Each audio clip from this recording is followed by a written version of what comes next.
Kyle, I would hope so. Did you ever see whenever you went to like Drive Tanks or Ox? Did you ever see the owner's Triceratops skull? That's sweet. I don't How think big is so. it? I don't think so. It's no. in his house. I think I would remember that. He didn't have the house then. So when I went there, they were, well, I was there to help blow up his old house that was like that big modular home there with the pool in the back.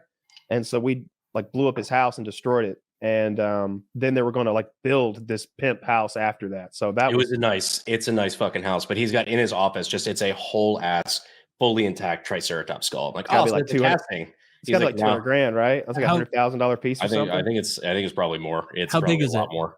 It's big. It takes up a good chunk of the room. Bigger than like a big bison mount. Oh yeah, it's a fucking big piece. I'll send you guys. I have a picture in front of it because we were drunk as shit. But a front quarter bison mount is so big that it impresses upon you the fact that this is not the kind of animal that you would ever tangle with. Yeah, like there's no your blade, your 6-inch blade would. There's so much fur just on an animal like that around the throat. Like those things are colossal. And the Triceratops. So like if it's just the head, how big is it standing next to it? Is it like all like just the skulls all the way up to your waist? I think it's mounted on the wall. Oh baby, that's fucking cool. See, that's what I like. That's what I like to see with dinosaurs. Like a big scary beast that didn't have feathers. I don't want to say that guy's first name, but does he seems to have always had people around him who knew cool stuff for him to get into. Like every time I would look, he has so many cool toys. I'm sure you've seen all the like. He has everything. We were just over at his place the other day filming the RPG video. We shot an RPG 7 through a human torso. And that was fucking wild. That was an expensive video to do because we missed twice. And each one of those rockets is $3,500 a piece. So the third time you're like, all right, really aiming. Did you get a little closer? Where do the warheads come from? Because I saw the Palestinians are making them in-house now. These were Bulgarian surplus rockets. Okay. You should find that video and maybe show it to somebody because the Palestinians are like cranking them out over there in like a little shop. And they ain't costing $3,500 for them they're shooting them out of the Russian launchers. After this, I found after that video, we already filmed it and everything. I got linked up with a guy who's making them domestically. Yeah, and he actually has the high explosive shit. So there you go. All right, that might have to revisit at some point. I thought I want to see someone else shoot the first one though, right? What's up? I want to see someone else test fire it first. Yeah, definitely. Yeah, I want to. Yeah, I don't know. Before you just put in the rocket like right next to your head, essentially. So I'm sure it'll be fine. Yeah, no, that's fucking cool. That guy's got like fucking. They were building the skeet range. I think that was the last thing I saw. They were being like Sporting Clays range or something like that. I don't know if but just the wild game that's out there is. Dude, he's got so much new shit out. He's got rhhinos now. He literally like. Did he get hippos yet? He wanted hippos like Pablo Escobar. Cost to kill a rhino. I don't know if they've got them for like to be able to be shot, but they're we named them Fuck Beast and Thundercock were the two rhinos that we named out there. Oh, nice. It's not their real names, but that's what we call them. Yeah, you shouldn't kill rhinos. Those aren't like. There's not a lot of them. Especially not Fuck Beast and Thundercock. There's just some surprising shit you can kill out there, like kangaroos. I didn't know you could kill those. Yeah, those are like deer in Australia, is my understanding. What he told me, I asked him, I was like, hey, what all do you have to shoot? And he didn't really know. He basically said, everything's got a price. I was like, what about the camel? He said $8,000. Like $8,000, and he'd let me shoot that fucking camel. And I'm feeding the thing carrots and right. What was its name? Sushi. I forgot. Yeah. That's the one thing I don't love about high fence stuff is like some of those hunts. Some of them are like really like actually pretty good, but some of them are literally just like walking up with a 357 and capping this animal that you can hand feed. You gonna talk about the hangout? Yes. So, sometimes your friends show you something and you're like, oh damn, you didn't prepare me. I wouldn't do that. I bet what he had was he had gone to Texas to do some hog hunting. And he's got one of those rigs where you've got like a Mac 11 lower on an AR. Yeah. And transferable. And I guess they've just got pigs in a pen and they're letting them run. He says pull, and they open the gate and the thing runs right to left like it's Duck Hunt Mario. And he just and I thought that was a little fucked up. So the I don't first know. video was this nice clean kill, right? And he goes, yeah. Now I've shot full auto, but I'm not very experienced, not like you two, and I'm not very good at it. So when he hit the pig, this moving target, I was like, oh, this nice. And this guy happens to be good with guns. Yeah. And then the second one, MP5 on the next one, I believe. oh, okay, I didn't realize 9mm. that. Yeah. On a pig? The pig starts screaming. It is in awful pain. It is just wailing. And like, I'm not super tender-hearted on this stuff, but man, he starts plinking this fucker with a Glock, and he's and it's like, dude, just close and finish it. Did I tell you guys? Did I tell you guys about that pig hunt that we did down in Florida? Knives? I don't think so. No. Yeah, we went with knives, and I got a nice clean kill, and then Cody goes up for his kill, and I'm recording him because I'm using his camera and everything, and you just have to like really put your knee down on this fucker and just stab him like right up under the armpit, just get him right in the heart. And he had this big angry fucker. Apparently, they'd known this pig was on the property for a while. They wanted to kill him. He was just like goring dogs and shit, like just a big mean fucker that needed to be killed. But the knife was just barely too short. And so it is about 45 seconds of me just recording Cody just going to town, stabbing this pig under the armpit, and it's just squealing the whole time. There's blood spurting out, but not like arterial blood. So like it wasn't like it's just a didn't mess. get the heart yet. And it was after about a minute, I was just started lowering the camera. Like, dude, we can't use this, dude. This is pretty fucked up. This is bad footage. Like bury that pig. Delete the evidence that we. Well, apparently they took it apart later. This pig. The pig, like in its like shoulder cartilage armor, had buckshot in it from where it had actually been. Like people tried to shoot this fucker with a shotgun and couldn't kill it. Damn. Yeah. Well, this pig got finished eventually. Yeah, the Glock, right? Hangout by the Glock. And I don't know if it was dead by the end of the video. I have no experience the video hunting.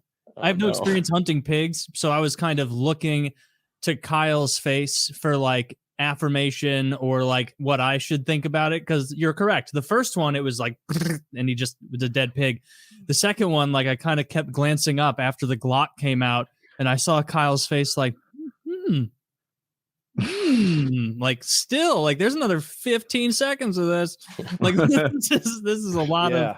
Yeah, I was like, is he missing, or is it just like that's no? Apparently, no. The pig's wails implied to me that he hit it quite a bit. Yeah, I meant like when he walked over with the Glock and was firing the Glock over and over, and it kept squealing. I was like, is he just missing with the Glock? This guy's shooting it in the ass. This guy's an incredible shot. There's no way he's missing it. What he's done is he's hit it in the spine with the 9mm, and he's broke its back. So it's just got its front legs trying to crawl away, and he's shooting it up the asshole. And in the back legs and stuff, trying to kill it, but he doesn't have enough penetration with 9 to go through into the vital organs. With a rifle, you can shoot a deer in the ass and blow his chest out. I've done it.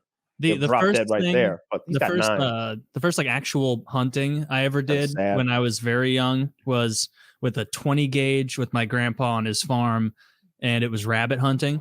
And so we were hunting these hares, not cute little rabbits. They were kind of cute. They were still rabbits, but they're like big wild ones. And he was, that's a great mug, Serenity now. And this rabbit was running across the field, and my grandpa didn't even have a gun. He was taking us out to like show us. And so I like got my little 20 gauge up on my 6-year-old shoulder, however old I was, and then like tracked it, shot it. And like, I knew it hit because I heard the noise of it hitting and the rabbit making noise. And my grandpa like hit me on the back with his big farmer hand, like, there you go, Taylor, good job. And so like, then he went over there and I walked with him, and I had this idea that like, it was almost like a video game where like you just end something. Like, it's just like, it's shot, it's dead. Obviously the bullets went in, the shell, the BBs went in, and I had shot it on the back hind quarter, like kind of above it, and it had broken its spine. And so it was like crawling with its little front paws. And my grandpa, like he had done it 10,000 times, just like not missing a beat, just like walked over and like right in front of me, like grabbed it by its like barely hanging on lower legs, and then took the butt of my 20 gauge and just went like whack, just like smacked it right in the back of the skull because it was hanging down. It killed it right away, if I recall. I try not to recall. that. But yeah, I remember like, oh man, this is real. This is like real hunting. I hunted after that a number of times, but he fucked my youngest brother up and like scared him out of hunting entirely because he went out there and like gave my brother a 22 and he was probably 6 years old also. And they're just walking around in the woods and he was like, hey, there's a squirrel up there on that branch. Get him. And so my youngest brother like shot the squirrel and apparently one shot killed it, just dropped down. And like, I guess my brother like didn't fully internalize what it meant to shoot something with a gun because he was like inconsolable that he had killed a squirrel. Like really? Never wanted to hunt again. Man, ever. Childhood me was ruthless. Like Yeah. I'm much more tenderhearted now than childhood me. Yeah. How old is your brother? He's 7 years younger than me.